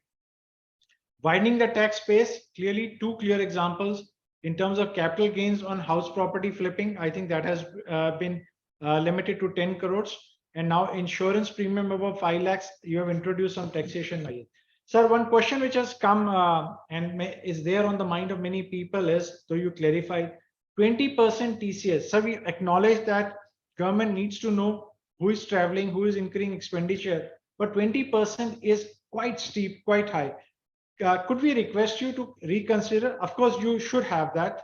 Either there should be a threshold limit, or if there is no threshold limit, can we consider the earlier limit of 5%? Because it is almost 20% on every rupee that you are spending now. So just one consideration for you, sir, on this point. So this is, feedback that suggestions are coming post-budget, and government is, compiling all such feedbacks, and they will have a discussion. I can't say it's a conscious call by the government to increase it to 20% based on feedback. To what extent it is willing to reconsider, we will know only when finance bill is enacted. Absolutely, sir. Thank but you. That one question I was seeing in question answer relating to this was credit card. I think in my view, credit card should also be subjected to TDS. If it is not being done, then probably implementation is an issue, and revenue. I have heard the revenue secretary replying in one of the session that we will look into this, and we'll make sure that if law is there, it is implemented properly. I think you invited trouble by raising that question, sir, in the chat box for you. No, it is already in the knowledge. Yeah. But I think that is one area probably where some guidance and clarity will be required. Yeah. Probably it's not happening. Sir, second point on the angel tax, you share your perspective. I think today the scenario is that under FAMA, we have a floor-based price above which the payment can be made by the foreign investors into India, whereas there are different guidelines on the income tax and there are some issues in the company law. I think a comprehensive approach aligning these three as and when the valuation norms come will be of great help to the industry and the angel community, sir. Yeah, sure, absolutely. We will definitely keep this in mind. Okay, sir. One thing we are noticing is that clearly it is a stated intent that we should have a simplified regime, and that's what we saw a few years back for the companies in terms of reduction of the corporate taxes. A very welcome move, sir. Where no exemptions are being claimed. Similarly, now there has been a nudge or push towards the individuals and HUs as well, including AOPs and BOIs. Sir, what about the LLPs and partnerships? So there are a lot of businesses which are done under LLP and partnerships. Is there a thought to bring a reduced lower tax regime for them as well and cut down on the exemptions and reductions? So your thoughts on that? See, this question has been replied to by the finance minister in the parliament, and she has explained how companies and LLPs cannot be compared because in the case of company, the dividend get taxed in the hand of the shareholder. And in the case of LLP, the shares, the capital of the partners are not taxed. A share of profit which goes to the capital account, I mean. So basically, this is the thought of the government, which has been made clear in the parliament. Moving beyond that, I feel, probably in future, not now. I mean, don't take it that it is going to happen. It is entirely my personal view. and I'm not going to stay here for very long also. So it is something, it may happen in future, completely from tax policy perspective. Probably, sometime government will have to think how to, pass through this income and tax this income in the hand of the partner instead of taxing it as a separate entity. So that could be the consideration in future. Okay. Sir, I hope you will invite inputs from Yeah, the I can public. see Dr. Upasana is already Yes. has raised her hand. So you can ask her if you want to. Yeah. Good Dr. evening, sir. Upasana. Good evening. Sir, I have a question because I belong to healthcare, and as a healthcare provider, we are, giving GST on all our bills, but we don't have any benefit of GST, sir. So if government can help us in this view. Thank you, sir. Yeah, Doctor, I will pass on your suggestion to my colleagues on the indirect tax side. Basically, I'm a direct tax man. So, but yeah, I know this is a issue being faced by various industry, particularly the medical industry. I'll pass on this message to them. Thank you. So we will take Dr. Upasana's point and the points which Sanjay raised, and we will share with your colleagues on the indirect tax side as well. Sir, in terms of the 15% corporate tax rate for new manufacturing, I think there was a lot of representation made and expectation that probably it could get extended a little bit more. I think the government has taken a stand that we do not want to extend it. Sir, it will be good to hear your perspective on that. See, I think once again, Dr. Rayan said job-oriented growth, and it is not that because he's saying so, it is already in the mind of the government that we have to have a job-oriented growth. We got this 15% tax regime for creating job for our youth, right? And it was announced in 2019. It has already been 4 years. And once this timeline has already been extended, see, try to understand government perspective. They want investment now. They want jobs to be created now, not later. So that is the reason why this date has not been extended. Okay. Sir, in context of the startups, there have been certain concessions made. One is the extension and then the 7 years becoming 10 years. I think there was expectation on the stock option side as well, because many of the startups which receive investment from overseas, is that point under consideration to shift the taxation from perquisite taxation to the sale value or extend the time period further? Because currently only the startup registered with DPIIT enjoy the extension period of 5 years. So this question, if I remember, was put forward to Revenue Secretary, and he answered that question in Mumbai conference. So basically, startup registered with DPIIT is a larger set, but this concession is currently given to only a small subset, which is approved by Interministerial Board. So the issue is, why can't you extend this to everyone? But the concern is when we extend to everyone, there is no oversight at the time of registration with DPIIT. So when we are deferring our right to collect tax, whether it is going to hurt us later on because this guy is not a genuine person, this startup is not a genuine person. So that is a concern of the government. And therefore, the issue is, why can't we address the problem faced by Interministerial Board? Why can't there be more approval by Interministerial Board? Right, and sir. That is what he replied, that the number of benches have increased from 1 to 10. Benches or panel, whatever. Panels have increased from 1 to 10. So there are going to be more people now getting IMB certification, more startups getting IMB certification and being eligible for this concessional, deferring of tax for ESOP. This is very helpful, sir. I think this was one of the concerns. If more panels are being set up for IMB certification, that should address to some extent. Sir, thank you very much for joining us today and spending time with us and giving your candid thoughts in terms of the various issues that we raised. We as a chamber are completely with you. Thank you for a growth-oriented budget. And I'm sure this is not just one occasion. We will keep bothering you and knocking at your door with our suggestions, recommendations, and issues. And thank you for your patient listening to us, sir, today. Thank you. Thank you, sir. Thank you very much, sir. And before we conclude, let me invite Mr. Arun Karna, who is the Regional Vice President, IACC North, and Director and CEO with AT&T Global Network Services India, to share his concluding remarks, and then we will conclude the session. Arun, over to you. Thank you so much, Mr. Vikas. Respected and distinguished speakers, esteemed guests, ladies and gentlemen, I think you would all agree that we have been witness to a fascinating and engaging analysis of the union budget. What we heard was that the budget for 23-24 is inclusive in its orientation. It caters to the poorest while taking care of long neglected communities and issues. It provides a 33% increase in public investment. It reduces income tax rates for all taxpayers, and yet aims to reduce the fiscal deficit. So now that's a very remarkable balancing act, I would say, and that's been made possible, as we heard, by the buoyancy of the tax revenues. And also that's, again, I think has been helped by the strength of the economy itself, the continuous GDP growth in the last couple of years, and seems that will continue well into the future as well. Extremely thankful to Mr. Kamlesh Chandra Varshney, sir, for taking time from your super busy schedule to talk us through the details of the tax proposal, especially the direct taxes.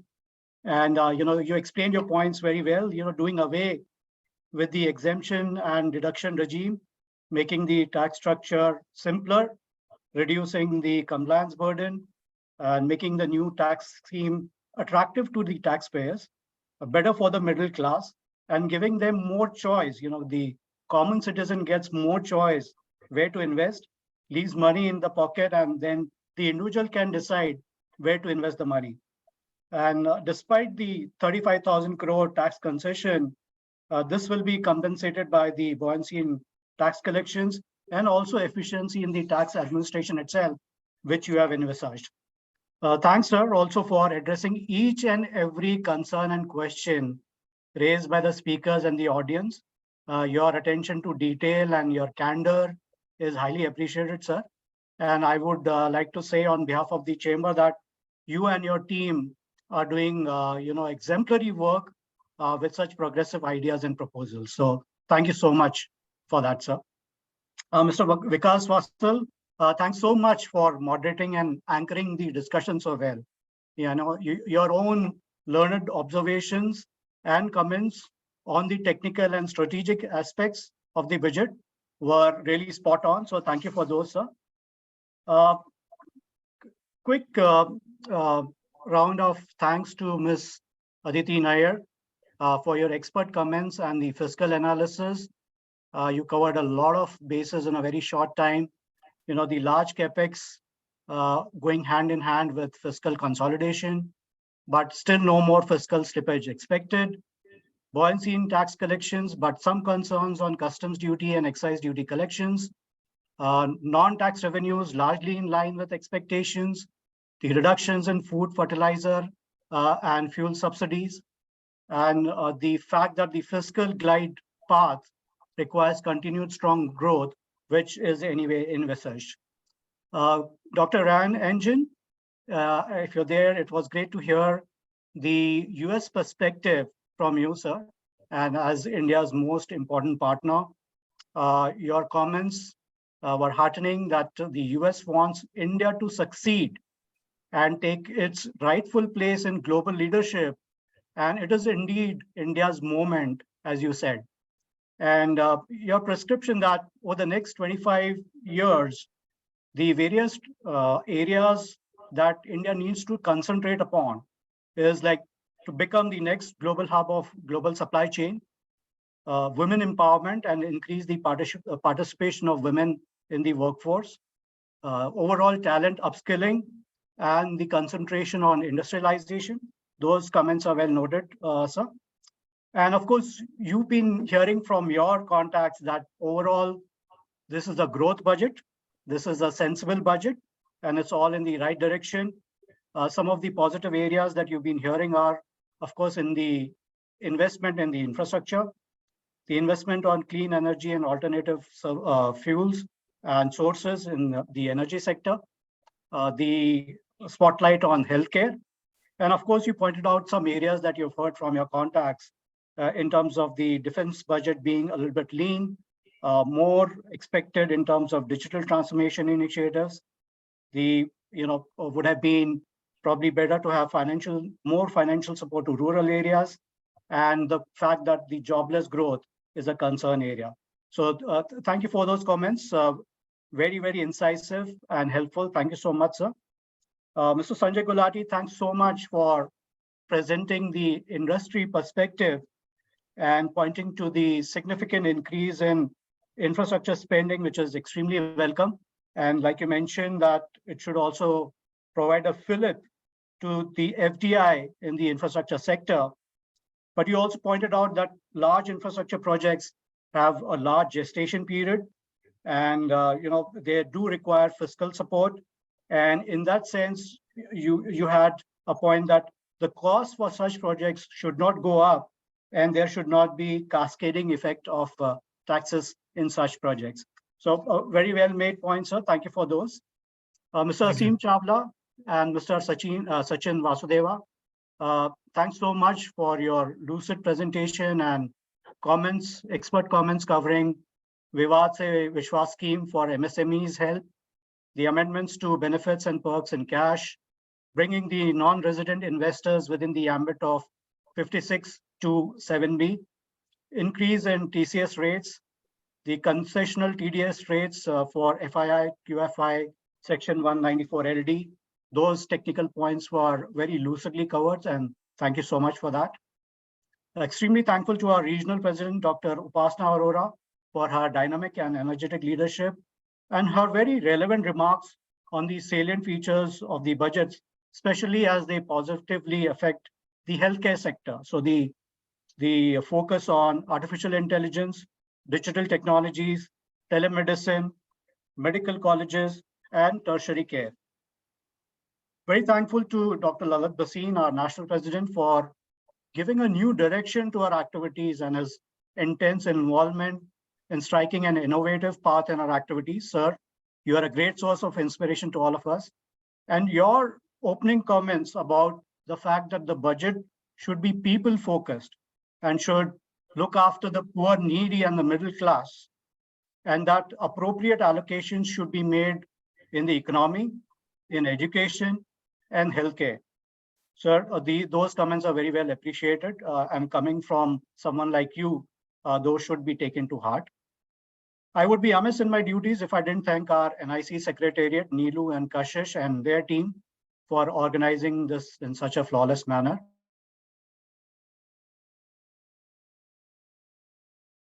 Partner and helping us put up this very brilliant show, I would say. With that, I conclude this session and hand it back to you as the moderator, Mr. Vikas Vasan.